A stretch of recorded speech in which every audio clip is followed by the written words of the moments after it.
जन्म प्रमाण पत्र के लिए हमें ऑनलाइन कैसे अप्लाई करना है, जहां पर आप एज के किसी भी पड़ाव के अंदर हैं, आप अपना जो जन्म प्रमाण पत्र है ऑनलाइन तरीके से बना सकते हैं। इसके लिए सबसे पहले तो आपको अपना जो ब्राउज़र है वो ओपन करना है। यहाँ पर आपको सर्च करना है crsorgi.gov.in। तो ऑफिशियल जो पोर्टल है आ जाएगा। हालांकि मैंने वीडियो के डिस्क्रिप्शन में और आपको पिन कमेंट के अंदर इसका जो लिंक है दे रखा है, जहां से क्लिक करके आप डायरेक्टली इस पोर्टल पर आ सकते हो। तो सबसे पहले तो हमें लॉगिन के ऑप्शन पे क्लिक करना है और इसके बाद में जनरल पब्लिक के ऑप्शन पे क्लिक करना है। अब आप सभी के सामने लॉगिन और साइन अप का ऑप्शन आएगा। तो अगर आप पहली बार आ रहे हो तो आपको यहाँ पर साइन अप के ऑप्शन पे क्लिक करना है और इसके बाद में यहाँ पर अपना जो प्रोफाइल है वो क्रिएट करना है। अब प्रोफाइल जब भी आप क्रिएट करते हो तो ये जो प्रोफाइल है, जो भी रिपोर्ट कर रहा है, जो भी रजिस्ट्रेशन कर रहा है, उसके नाम से क्रिएट की जाती है। यानी कि अभी बच्चे की कोई भी इंफॉर्मेशन यहाँ पर आपको नहीं फिल करना है। माता या पिता में से जो भी बना रहा है वो यहाँ पर अप्लाई करेगा। तो यहाँ पर नाम हो जाएगा आपका first name, middle name, last name, male female जो भी जेंडर है। आपको अपनी जो डेट ऑफ बर्थ है इस कैलेंडर के ऑप्शन पे क्लिक करके चूज करना है। अगला सेक्शन आएगा एड्रेस का, जहां पर आप सभी को हमारा जो एड्रेस है इंडिया का ही है, सेलेक्ट करेंगे। अपना स्टेट, डिस्ट्रिक्ट सेलेक्ट करेंगे और इसके बाद में विलेज का नाम, आपका एड्रेस है कंप्लीट यहाँ पर दर्ज करना है और नेक्स्ट की टैब पे क्लिक करना है। जहाँ पर आप सभी को अपना जो आधार नंबर है वो दर्ज करना है और नेशनलिटी हमें इंडियन सेलेक्ट करना है। कंडीशन को अलाउ करना है, नेक्स्ट की टैब पे क्लिक करना है। यहाँ पर आप सभी से आपका जो मोबाइल नंबर है वो मांगा जाएगा। नेक्स्ट करोगे तो आप सभी के मोबाइल फ़ोन पर एक ओटीपी आएगा कि आप ही का नंबर है। आप यहाँ पर ओटीपी मैसेज में जो आएगा वो दर्ज करोगे। नेक्स्ट करोगे, अगला स्टेप आएगा ईमेल वेरिफिकेशन का, जहां पर आपको अपनी जो जीमेल आईडी है वो दर्ज करना है। और ये जो ईमेल आईडी है बहुत अहम होती है, क्योंकि आपका जो जन्म प्रमाण पत्र है जब जारी होगा तो इसी ईमेल पर लिंक आएगा जहां से आप डाउनलोड कर पाओगे, यानी कि डिजिटल कॉपी आपको यहां से मिल जाएगी। ये जो कैप्चा कोड है, जो भी प्लस माइनस करने के लिए बोला गया है, आपको उसका जो आंसर है यहाँ पर दर्ज करना है और इसके बाद में सेंड ओटीपी के ऑप्शन पे क्लिक करना है। तो अगेन ये जो ओटीपी जाएगा ये कहाँ जाएगा? ये जो ओटीपी है आपके ईमेल के इनबॉक्स के अंदर आएगा और यहाँ पर आपको इंटर करना है और वेरीफाई करना है। तो इस तरीके से आपका जो यूज़र आईडी है क्रिएट हो जाएगा। यहाँ पर अब आपको मोबाइल नंबर सेम वही दर्ज करना है, कैप्चा कोड में जो भी आया है वो दर्ज करना है और लॉगिन के ऑप्शन पे क्लिक करना है। तो इस तरीके से आप देखोगे कि हमारा जो प्रोफाइल है वो बन चुका है। हम पोर्टल के अंदर लॉगिन भी हो चुके हैं। अब यहाँ पर आपको बर्थ रजिस्ट्रेशन करना है, डेथ रजिस्ट्रेशन करना है, सारे ही गवर्नमेंट की सर्विसेज आपको मिल जाती हैं। तो जैसे कि हम इस वीडियो के अंदर देखने वाले हैं कि एक नया जन्म प्रमाण पत्र का जो रजिस्ट्रेशन है वो कैसे करना है। तो यहाँ पर बर्थ की टैब पे क्लिक करेंगे तो आप देखोगे कि ओल्ड बर्थ रजिस्ट्रेशन भी यहाँ पर किया जा सकता है। तो रिपोर्ट बर्थ के ऑप्शन पे हम क्लिक करेंगे। अब इसके बाद में हमें अपना जो स्टेट है वो सेलेक्ट करना है। इसके बाद में आप सभी को प्रमाण पत्र जारी करने के लिए लैंग्वेज को सेलेक्ट करना है। तो एक तो इंग्लिश रहेगी, दूसरा डिफॉल्ट जो भी आपकी रीजनल लैंग्वेज है वो आप सेलेक्ट कर लोगे। हमने यहाँ पर हिंदी का सिलेक्शन किया है। अब जाकर के यहाँ पर बच्चे की जो इन्फॉर्मेशन है वो दर्ज की जाएगी। बच्चे की जो भी डेट ऑफ बर्थ है वो कैलेंडर के ऑप्शन पे क्लिक करके ईयर, मंथ और डेट को चूज करना है। बच्चे की जो डेट ऑफ बर्थ है अगेन आपको दर्ज करना है, जिससे कि कोई गलती ना होने पाए। और यहाँ पर समय भी पूछा जाएगा। तो जन्म के समय पर जो भी समय हो रहा था वो यहाँ पर आपको दर्ज करना है। अब ये करने के बाद में आप सभी लोगों ने अगर बच्चे का इनरोलमेंट करवा रखा है आधार कार्ड का, तो यहाँ पर उसका जो आधार नंबर है वो भी दर्ज कर देना है। अगर इनरोलमेंट नहीं कराया है तो उस केस में ब्लैंक भी छोड़ सकते हो। इसके अलावा अगला ऑप्शन मिलता है चाइल्ड नॉट नेम्ड वाला। तो यहाँ पर बच्चे का जो नाम है वो पूछा जाता है, लेकिन कई बार क्या होता है कि तुरंत ही अप्लाई किया जा रहा होता है, तो उस केस में बच्चे का जो नामकरण है वो नहीं हो रखा तो होता है। तो उस केस में ऑप्शन दिया जाता है कि माता पिता अपना जो है बच्चे का बिना नाम के भी बर्थ सर्टिफिकेट बना सकते हैं। लेकिन बाद में आप अप्लाई करो तो बच्चे का जो नाम है रखने के बाद में ही आपको अप्लाई करना है। आपको बच्चे का जो भी नाम है वो यहाँ पर इंटर करना है, नहीं तो बाद में आपको अपडेट कराने की जरूरत पड़ती है। तो यहाँ पर जो भी बच्चे का नाम है वो हो जाएगा, इंग्लिश में फिल करना है। बच्चे का जो भी मिडिल नेम है वो यहाँ पर रहेगा, लास्ट नेम जो भी है वो यहाँ पर दर्ज करना है। इसके बाद में आप सभी को लोग देखोगे तो हिंदी के अंदर ऑटोमेटिक ये जो नाम है कन्वर्ट होकर के यहाँ पर आ चुका है। तो यहाँ पर अगर ये कन्वर्ट होकर के सही तरीके से आ गया तो बहुत अच्छी बात है। लेकिन कई बार क्या होता है कि रीजनल लैंग्वेज के अंदर इंग्लिश से जब आप कन्वर्ट करते हो तो पूरी तरीके से सही से कन्वर्ट होकर के नहीं आता है। तो ऐसी अगर आपको प्रॉब्लम फेस करनी पड़ती है तो यहाँ पर कीबोर्ड का एक आइकन दिख रहा है, इस ऑप्शन पे क्लिक करके आप दोबारा से टाइप कर सकते हो। यहाँ पर इस मैनुअल कीबोर्ड से यानी कि हिंदी में टाइपिंग कर सकते हो। अब ये हमने कंप्लीट कर दिया। अगेन बच्चे का जो नाम है वो यहाँ पर पूछा जाएगा। तो चाइल्ड का जो नाम है वो यहाँ पर आपको कंफर्म करना है इंग्लिश के अंदर। तो यहाँ पर हमने दर्ज किया है। इसके बाद में अगला सेक्शन आता है फादर इंफॉर्मेशन का, जहाँ पर आप सभी को बच्चे के पिता का जो भी नाम है वो first name, middle name, last name यहाँ पर रहेगा। और बच्चे के पिता का ही यहाँ पर जैसे कि नाम हिंदी में टाइप करोगे, और इसके बाद में यहाँ पर उनका मोबाइल नंबर हो जाएगा, आधार नंबर यहाँ पर आपका हो जाएगा, ईमेल आईडी अगर है तो वो भी आप दे सकते हो, अदरवाइज आप इसे छोड़ भी सकते हो। इसी तरीके से मदर नेम के सेक्शन में आना है, तो माता का जो भी नाम है जैसे पिता का आपने दर्ज किया था वैसे ही रहेगा। अब ये करने के बाद में अगला सेक्शन मिलता है एड्रेस ऑफ पेरेंट का, जहाँ पर बच्चे के जो माता पिता हैं वो बच्चे के जन्म के समय पर कहाँ पर निवास कर रहे थे इसके बारे में बताना है। तो उनका जो वर्तमान पता था जहाँ पर वो रह रहे थे जब बच्चे का जन्म हुआ है, किसी काम के सिलसिले में, मे भी वैसा हो सकता है दूसरे शहर में रह रहे होंगे, तो वहीं की जो इन्फॉर्मेशन है वो दर्ज करना है, क्योंकि यहाँ पर रजिस्ट्रेशन यूनिट उसी के अकॉर्डिंग यहाँ पर तय होती है। अगर बच्चे का जो जन्म है वो घर पे होता है तो उस केस में रजिस्ट्रेशन यूनिट, भले ही आपका गाँव कहीं दूसरी जगह हो, यूनिट वहाँ पर चेंज हो जाती है। तो यहाँ पर वर्तमान जो भी पता है वो आप यहाँ पर दर्ज करोगे, जिसमें कि सबसे पहले तो अपना जो स्टेट है सेलेक्ट करना है, डिस्ट्रिक्ट का नाम चूज़ करना है, और पिन कोड अपने एरिया का दर्ज करना है, बिल्डिंग अपार्टमेंट का जो भी नाम है। अगर आप ग्रामीण क्षेत्र से हो तो अपने विलेज का नाम दर्ज करोगे, जो भी एरिया है, लोकेशन है, आप यहाँ पर दर्ज करोगे। अगर आपको कन्वर्ट करने की हिंदी में ज़रूरत है तो आप इस पर कीबोर्ड से सही कर सकते हो। अब ये करने के बाद में यहीं पर अगला ऑप्शन मिल जाता है परमानेंट एड्रेस का, यानी कि ऊपर जो पता आपने दर्ज किया है वो आपका प्रेजेंट एड्रेस था। अब यहाँ पर आप सभी को परमानेंट एड्रेस के बारे में बताना है। अब बहुत सारे पेरेंट के केस में क्या होता है कि प्रेजेंट एड्रेस और परमानेंट एड्रेस दोनों सेम ही होते हैं, तो उस केस में आप यस के ऑप्शन पे क्लिक करोगे। अगर कुछ डिफरेंट है तो नो के ऑप्शन पे क्लिक करके आप मैनुअली दूसरा जो आपका परमानेंट एड्रेस है वो भी आप यहाँ पर इंटर कर सकते हो। अब इसके बाद में आपको प्लेस ऑफ बर्थ के सेक्शन में आना है, जहाँ पर आपको बताना है कि बच्चे का जो जन्म है वो कहाँ पे हुआ था। तो अगर बच्चे का जो जन्म है वो किसी भी हॉस्पिटल के अंदर हुआ है तो यहाँ पर हॉस्पिटल या फिर संस्था सेलेक्ट करोगे। इसके अलावा बच्चे का जो जन्म है अगर घर पे हुआ है तो ये सेलेक्ट करोगे। अगर किसी अदर जगह पे हुआ है तो अन्य का ऑप्शन पे क्लिक करके सेलेक्ट कर सकते हो। देखो, हॉस्पिटल के अंदर अगर हुआ है तो हॉस्पिटल, जो भी बड़े हॉस्पिटल होते हैं, जो भी गवर्नमेंट से पंजीकरण अपना करा रखे, उनके नाम यहाँ पर दिखेंगे, उनको आपको सेलेक्ट करना होगा। अब कई बार क्या होता है कि कुछ लोग ऐसे कई जगहों पर इलाज करा लेते हैं जहाँ पर जो है हॉस्पिटल का जो रजिस्ट्रेशन है उन लोगों ने नहीं करा रखा होता है। तो भले ही आपने वहाँ से बच्चे का जन्म कराया है, उसको आपको हाउस के ऑप्शन में आकर के कंसीडर कराना है कि घर पे बच्चे का जो जन्म है वो हुआ है। तो आप इस चीज़ को ध्यान रखना है, इसके अकॉर्डिंग आपको सिलेक्शन करना है। यहाँ पर अपना जो भी डिस्ट्रिक्ट लगता है सेलेक्ट करना है। सब डिस्ट्रिक्ट यानी कि तहसील का नाम यहाँ पर हो जाएगा, और विलेज का जो भी नाम है वो आप यहाँ पर सेलेक्ट करोगे। इतना करने के बाद में आप सभी के सामने 3 नीचे की तरफ ऑप्शन आएंगे। ये डिपेंड करते हैं आपका जो रजिस्ट्रेशन है वो कौन सी यूनिट, मतलब जन्म प्रमाण पत्र जारी करेगी। जिसमें कि अगर आप ग्रामीण क्षेत्र से हो तो आपका जो विलेज है उसी के नाम से यहाँ पर आपको जो है विलेज का या टाउन का नाम देखने को मिलेगा, सेलेक्ट करोगे। अगर आप शहरी क्षेत्र से हो तो आपका जो भी एरिया लगता है वो यहाँ पर से सेलेक्ट करना होगा। जब आप सेलेक्ट करोगे तो उस एरिया का जो रजिस्ट्रेशन यूनिट है वो यहाँ पर आप सभी के सामने आ जाएगा। तो ये यूनिट में से आप सिलेक्शन करोगे। जैसे कि मेरे केस में आप देखोगे कि 2 ऑप्शन आ रहे हैं, ग्राम पंचायत, मेरे विलेज का नाम लिखा हुआ है, साथ ही में कम्युनिटी हेल्थ सेंटर ये यहाँ पर लिखा गया है।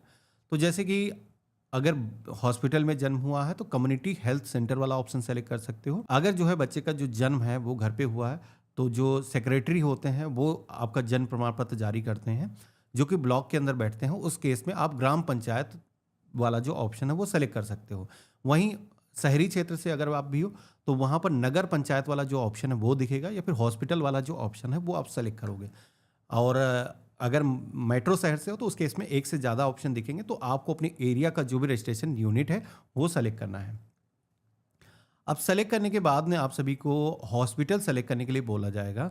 तो जिस भी हॉस्पिटल के अंदर बच्चे का जन्म हुआ है लिस्ट दिख जाएगी उस एरिया के जो भी हॉस्पिटल होंगे। तो यहाँ पर हमने जैसे कि प्राथमिक स्वास्थ्य केंद्र PSC सेलेक्ट कर दिया है, और इसके बाद में हम नेक्स्ट की टैब पे क्लिक करेंगे। अब इतना करने के बाद में कुछ एडिशनल इंफॉर्मेशन फिल करने का ऑप्शन आता है, जहां पर आप सभी को ये बताना है कि माता सामान्यतः कहां पर रहती थी। तो जैसे कि पति पत्नी दोनों एक ही जगह पर रह रहे थे जब बच्चे का जन्म हुआ, वही पता कॉपी अगर करना है तो आप इस ऑप्शन पे क्लिक कर दोगे, तो अलग से ये जो है पता माता का आपको दर्ज करने की जरूरत नहीं है। कई बार अप्लीकेबल होता है, माता जैसे कि मायके में रह रही होती, तो ऐसे में आप यहाँ पर बता सकते हो। फादर का जो रिलीजन है वो पूछा जाएगा, तो हिंदू मुस्लिम सिख ईसाई जो भी रिलीजन है यहाँ पर आप सेलेक्ट करोगे। और इसके बाद में फादर का जो एजुकेशन लेवल है वो आपको यहाँ पर सेलेक्ट करना है। फादर का जो ऑक्यूपेशन है वो यहाँ पर इस लिस्ट में से सेलेक्ट करना है। तो अगर जॉब करते हैं, जॉब का ऑप्शन मिल जाएगा। अगर खुद का व्यापार करते हैं या फिर किसान हैं, तो यहाँ पर अलग अलग ऑप्शन दिए गए हैं। तो आपके केस में जो भी ऑक्यूपेशन एप्लीकेबल है वो आप सेलेक्ट करोगे। इसके बाद में मदर इंफॉर्मेशन के सेक्शन में आना है। तो यहाँ पर मदर का जो है, जो रिलीजन है वो आप सेलेक्ट करोगे। क्वालिफिकेशन का लेवल क्या है वो आप सेलेक्ट करोगे। वो अगर कुछ भी काम करती हैं तो उनका ऑप्शन यहाँ पर मिल जाएगा, सेलेक्ट करोगे। नहीं तो यहाँ पर डोमेस्टिक हेल्पर, घरेलू सहायक आप सेलेक्ट कर सकते हो। इसके बाद में अब एडिशनल कुछ इन्फॉर्मेशन पूछी जा रही हैं, जो कि शादी के समय पर माँ की जो एज है वो कितनी थी। यानी कि पहली जो शादी हुई है, अगर 2 शादियाँ हुई तो पहली जो शादी हुई है उस समय माँ की जो एज है वो कितनी थी, आप यहाँ पर दर्ज करोगे। इसके अलावा संतान जो है, जैसे कि ये पहली जो संतान हुई है उस समय माँ की जो आयु है वो कितनी थी, तो यहाँ पर आप दर्ज करोगे। इसके अलावा नंबर ऑफ चाइल्ड के सेक्शन में आना है। यहाँ पर आपको बताना है कि इस माँ के इस बच्चे को मिला करके पहले के कोई अगर बच्चे हैं तो टोटल कितने बच्चे हैं। तो अगर पहले से कोई बच्चे का जन्म हो चुका है और वो जीवित है तो उसको मिला करके आपको यहाँ पर लिखना है। इसके अलावा टाइप ऑफ डिलीवरी मेथड के सेक्शन में आना है। तो यहाँ पर डिलीवरी का जो मेथड है वो किस तरीके का यूज़ किया गया है, जिसमें कि अगर संस्थागत हुआ है तो यहाँ पर आप सेलेक्ट करोगे। निजी हॉस्पिटल के अंदर हुआ है तो आप यहाँ पर सेलेक्ट करोगे। डिलीवरी का जो मेथड है वो क्या है, तो अगर सिजेरियन हुआ है यानी कि ऑपरेशन से हुआ, ये सेलेक्ट करोगे। अगर नॉर्मल डिलीवरी हुई है तो यहाँ पर नॉर्मल वाला जो ऑप्शन है वो मिल जाता है, सेलेक्ट करोगे। इसके बाद में यहाँ पर पूछा जाता है बर्थ के समय पर वजन कितना था। तो ये जो वजन है बच्चे का पूछा जा रहा है, तो बच्चे का जो वजन है जन्म के समय पर जितना था वो आप यहाँ पर दर्ज करोगे। इसके अलावा ड्यूरेशन ऑफ प्रेगनेंसी के सेक्शन में आना है, जहाँ पर गर्भावस्था की जो अवधि है वो कितनी थी। यहाँ पर मंथ में नहीं दर्ज करना है, वीकली कन्वर्ट करके इंटर करना, कितने हफ्ते की प्रेगनेंसी थी। तो यहाँ पर 9 महीने से आप कन्वर्ट करके या फिर जो भी है आपके जो भी डॉक्यूमेंट बताते हैं उसके अकॉर्डिंग आप दर्ज करोगे। अब बारी आती है डॉक्यूमेंट की, जहाँ पर सपोर्टिंग डॉक्यूमेंट जो भी यहाँ पर मांगे जा रहे हैं वो आपको अपलोड करना है। अब सपोर्टिंग डॉक्यूमेंट हर यूज़र के लिए अलग अलग हो सकते हैं, क्योंकि ये डिपेंड करता है कि आपने जन्म का जो रजिस्ट्रेशन है वो कितने दिनों के अंदर किया। गवर्नमेंट के रूल के अकॉर्डिंग बच्चे का जो जन्म का रजिस्ट्रेशन है वो 21 दिनों के अंदर पोर्टल पर हो जाना चाहिए। लेकिन अगर आपने 21 दिनों के अंदर जन्म का रजिस्ट्रेशन नहीं करवाया है तो उस केस में बाद में भी रजिस्ट्रेशन हो सकता है। आपने 2-4 दिन डिले कर दिया, 2-4 महीने कर दिया, या फिर सालों के अंदर डिले हो गया, 10 से 15 साल इवन हो चुकी हैं, तब भी जन्म प्रमाण पत्र बनाया जा सकता है। लेकिन उसके केस में क्या है, एडिशनल आपको कुछ डॉक्यूमेंट देने होंगे। तो यहाँ पर आप सभी को सिलेक्शन करना है कि कौन सा डॉक्यूमेंट आप देने वाले हो। जैसे कि सबसे पहले ऑप्शन मिलता है डॉक्यूमेंट टाइप का, जिसमें आप सेलेक्ट करोगे तो मल्टीपल डॉक्यूमेंट के ऑप्शन आते हैं। आप अपना वोटर आईडी कार्ड दे सकते हो, बैंक स्टेटमेंट, कोई पासबुक वगैरह दे सकते हो। उसके अलावा आधार कार्ड हो गया, वोटर आईडी कार्ड हो गया। तो आपके पास में जो भी डॉक्यूमेंट है आप इनमें से सेलेक्ट करोगे। यानी कि माता पिता में से सबसे पहले तो एड्रेस प्रूफ के तौर पर कोई भी एक दस्तावेज आपको देना है। लेकिन एक चीज बता देता हूं कि डॉक्यूमेंट जब भी आप दे रहे हो तो डॉक्यूमेंट फ्रंट और बैक साइड का दोनों का होना चाहिए। जैसे कि वोटर आईडी कार्ड, आधार के केस में मान के चलें, पासपोर्ट के केस में मान के चलें, तो होता यह है कि आधी इंफॉर्मेशन उसके फ्रंट पे होती है, आधी इंफॉर्मेशन उसके जस्ट बैक साइड पे होती है। तो दोनों को मर्ज करके उसकी आपको सिंगल फाइल बनानी है और वो जो फाइल है यहाँ पर आपको अपलोड करना है। कई बार क्या होता है कि मोबाइल फ़ोन से अगर आप कर रहे हो तो ये सारी चीज़ें करने में आपको डिफ़िकल्टी आती है। तो आप उस केस में योजना अपडेट, ये जो हमारी वेबसाइट है, इसको ओपन करोगे, जहाँ पर हमने कई सारे टूल्स आपको दे रखे हैं। जहाँ पर जैसे कि पीडीएफ का साइज रिड्यूस करना है, 2 पीडीएफ को मर्ज करना है, उनको मर्ज करके आप यहाँ पर अपलोड कर सकते हो। जहाँ पर दस्तावेज आपने रखा है सेलेक्ट करके आपको अपलोड करना है। इसके बाद में अगला डॉक्यूमेंट का ऑप्शन मिलता है, जहाँ पर आप देखोगे कि एक मजिस्ट्रेट ऑर्डर यहाँ पर मांगा जा रहा है, डिस्ट्रिक्ट सब डिस्ट्रिक्ट मजिस्ट्रेट ऑर्डर। तो ये जो ऑर्डर है क्या है, तो देखो 21 दिनों के अंदर अगर आपने रजिस्ट्रेशन किया तो ये ऑर्डर की ज़रूरत नहीं पड़ती। लेकिन अगर आपने डिले किया है 1 साल 2 साल, तो फिर उस केस में क्या है, आपको ये जो ऑर्डर की कॉपी है इसकी ज़रूरत पड़ जाती है। ये जो ऑर्डर है एग्जीक्यूटिव मजिस्ट्रेट जो होता है वो बनाता है, यानी कि जो आपका एसडीएम है, जो तहसील लेवल पर बैठते हैं वो बनाते हैं। और इसके अलावा एक घोषणा पत्र बनता है, जो कि आप तहसील में जाओगे, जो वकील लोग बैठते हैं वो एक 10 रुपए के स्टाम्प पेपर पर एक घोषणा पत्र बनाते हैं। मैं एग्जाम्पल आपको दिखा रहा हूँ कैसा घोषणा पत्र होता है। इस घोषणा पत्र पे अगेन यही बातें लिखी होती हैं और ये सारी चीज़ें आपको अब ले जा करके आपको अपने एसडीएम के पास में सबमिट करनी है। अगर आप खुद से ये काम नहीं कर सकते हो तो आप अपने तहसील के किसी भी वकील को पकड़ लेना, वो एसडीएम से आपका जो ऑर्डर है वो बना देगा। उसके लिए 200-300 रुपए वो ले सकता है। आपको यहाँ पर आकर के ब्राउज करके अपलोड करना है। अब इसके बाद में एडिशनल कुछ डॉक्यूमेंट की बात आती है, जिसमें कि अगर रिपोर्टिंग फॉर्म आपको मिला हुआ है, जब जन्म होता है किसी भी हॉस्पिटल के अंदर, तो वहां पर हॉस्पिटल वाले एक रिपोर्टिंग फॉर्म देते हैं, तो वो अगर आपको मिला है तो वो आप अपलोड करोगे। सारे डॉक्यूमेंट अपलोड करने के बाद में इस पेज में आपको नीचे की तरफ आना है और सेव ड्राफ्ट के ऑप्शन पे क्लिक करना है और इसके बाद में हमें नेक्स्ट की टैब पे क्लिक करना है। तो अभी आप देखोगे कि फॉर्म के अंदर जो भी हमने इंफॉर्मेशन फिल करी है वो यहाँ पर सुरक्षित हो चुकी है। यहाँ पर ये जो फॉर्म है अब हमें अग्रेसित करना है गवर्नमेंट के पास में अप्रूवल के लिए, जिसमें कि यहाँ पर सर्टिफिकेट ऑप्शन के अंदर बोथ सेलेक्ट करना है और यहाँ पर टर्म एंड कंडीशंस को एक्सेप्ट करना है और सबमिट के ऑप्शन पे क्लिक करना है। तो सबमिट करते ही आप सभी के सामने वैसे सक्सेस का मैसेज आ जाएगा, लेकिन जिन लोगों ने अगर डिले किया होगा उनको यहाँ पर पेमेंट करने का ऑप्शन आएगा। अब ये जो फीस है कैलकुलेट होती है आपने जितने दिन भी डिले किया है उसके अकॉर्डिंग। तो अगर आपने जन्म के 21 दिनों के अंदर ही रजिस्ट्रेशन कर दिया है तो कोई भी फीस एडिशनल नहीं लगती है। लेकिन अगर आपने डिले किया है 20 से 30 दिन हो चुके हैं या फिर 31 दिन से लेकर के 1 साल के बीच में हो चुका है या फिर इससे ज़्यादा हो चुका है, 1 साल 2 साल 3 साल हो चुके हैं, तो आपको यहाँ पर सिलेक्शन करना होगा और उसके बाद में यहाँ पर अमाउंट आपका कैलकुलेट होकर के ऑटोमेटिक आ जाएगा और जब आप भुगतान करोगे तो आपकी जो पावती स्लिप है वो यहाँ पर जनरेट हो जाएगी। आप इसे डाउनलोड करके अपने पास में सुरक्षित करके रख सकते हो। अब यहाँ पर ये जो पावती स्लिप है आपकी मिल गई, आपका जो एप्लीकेशन फॉर्म है वो भी आपकी तरफ से अग्रेसित हो चुका है, गवर्नमेंट के पास में वेरिफिकेशन के लिए चला जाता है, जिसमें कि बर्थ सर्टिफिकेट को जारी होने में 10 से 15 दिनों तक का समय लग सकता है। आप सभी का ये जो फॉर्म है ग्राम पंचायत जो भी आपकी होगी उसका जो भी सेक्रेटरी होगा, ऑफिसर होगा, उसके पास में जाएगा। अगर आप शहरी क्षेत्र से हो तो उस केस में क्या होता है, नगर पंचायत के पास में ये फॉर्म जाता है। अब मेरे केस में देखोगे करीब 15 दिन वेट करने के बाद में हमारा जो जन्म प्रमाण पत्र है वो यहाँ पर जारी हो चुका है। हमें कुछ मेल इस तरीके का आया है सीआरएस की तरफ से। अब यहाँ पर बर्थ सर्टिफिकेट इसके अंदर अटैच है, हम इसे प्रिंट करके कहीं पर भी लगाना है लगा सकते हैं। ये ओरिजिनल की तरीके से मान्य होता है, हालांकि रजिस्ट्रार के पास में जा करके इसका जो पेपर पर प्रिंट करके देते हैं जो कि गवर्नमेंट का पेपर होता है उस पर भी प्रिंट करके निकलवा सकते हैं। बाकी आज का वीडियो आपको कैसा लगा मुझे कमेंट बॉक्स में लिख करके ज़रूर बताना। चैनल पे नए हो सब्सक्राइब कर लेना और हम मिलते हैं ऐसे ही एक नए वीडियो में। तब तक के लिए गुड बाय, जय हिंद।